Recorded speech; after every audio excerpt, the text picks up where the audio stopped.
Well, FSU has some tough decisions to make regarding their star quarterback, Jameis Winston. He could face 4 code of conduct charges stemming from a rape allegation in 2012. And on Monday, it was reported that he may have signed over 900 pieces for pay. Our Paul Feinbaum weighs in. I would suspend him indefinitely. If I ran Florida State University, I probably wouldn't have put up with it as long as they have.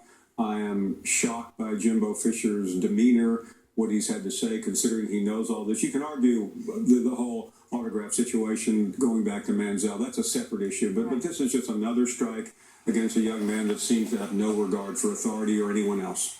Oh, Paul Feinbaum saying that Jameis Winston doesn't have any regard for authority or anyone else. Stephen A., do you agree with his take? No, I do not.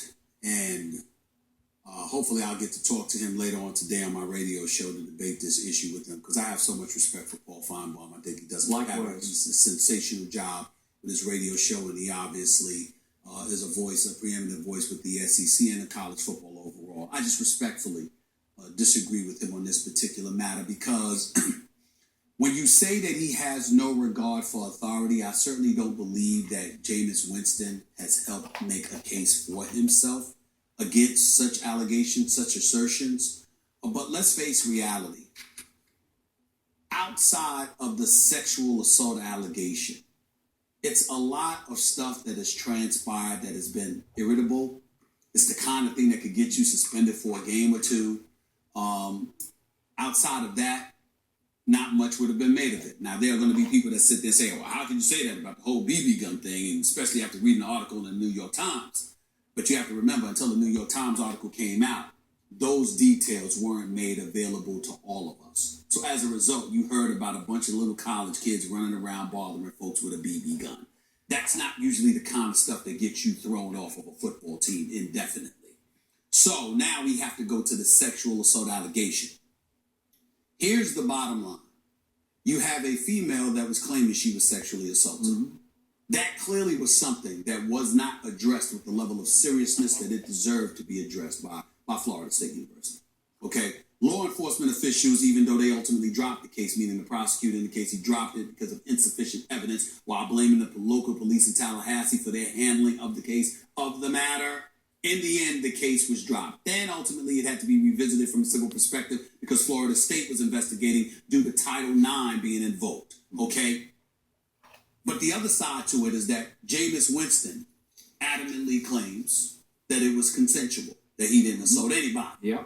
So to me, when I hear a Paul Feinbaum or anybody else use the word indefinitely when it comes to a suspension, you're basically convincing me that allegation is what is leaning towards you making such a profound decision.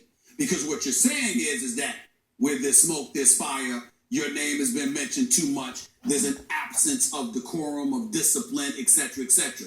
I can understand that belief, but at the same time, what I'm sensitive to is convicting somebody in the court of public opinion without knowing for sure what they are and are not guilty of. Jameis Winston denied that allegation, plus he denied the autographs. Yeah. So even though we might be inclined not to believe him, it's one thing for us not to believe him. It's another thing for us to have proof that he's lying. And absent of that proof, I don't know if you can summarily go about the business of suspending him indefinitely. Because we also have to make something. And whether it's sexual assault allegations, whether it's the BB gun, or a bevy of things you want to throw at somebody, we are now devolving in a society where that innocence until proven guilty doesn't apply anymore.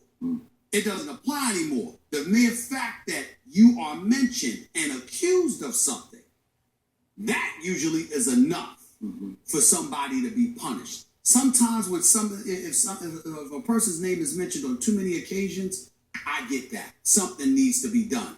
But as a society, based on who we are as a nation, we also have to be careful that we are venturing into a land that we may not want. We may not have ever bargained for, and that is being guilty until proven innocent. You got to be careful about that too.